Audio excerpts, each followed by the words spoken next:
നമ്മൾ ശരിക്കും അവളുടെ എൻഗേജ്മെന്റ് ഇവിടെയാണ് ചെയ്തത്. അപ്പൊ തന്നെ വേറെ ഓപ്ഷൻ വെഡിങ്ങിന് നോക്കണ്ടെന്ന് പറഞ്ഞു. അത് കുറെ അപ്രിസിയേഷൻ അന്ന് തന്നെ കിട്ടി.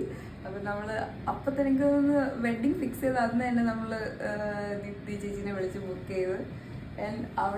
ഇവളൊന്നും പറഞ്ഞില്ലെങ്കിലും പുള്ളിക്കാരി എല്ലാം കണ്ടറിഞ്ഞ് അടിപൊളിയായിട്ട് ചെയ്തിട്ടുണ്ട്. ഹെയറും മേക്കപ്പും എല്ലാം അടിപൊളി അടിപൊളി നല്ല ഭംഗിയിട്ട്. താങ്ക് യു ദീപ്തി ചേച്ചി.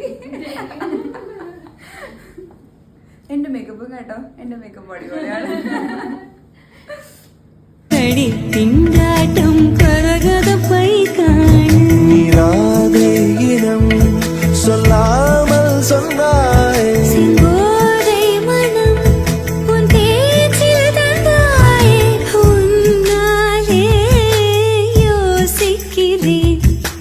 விரலை பிடித்து நடக்கும் நிமிடம் யாசிக்கிறேன்.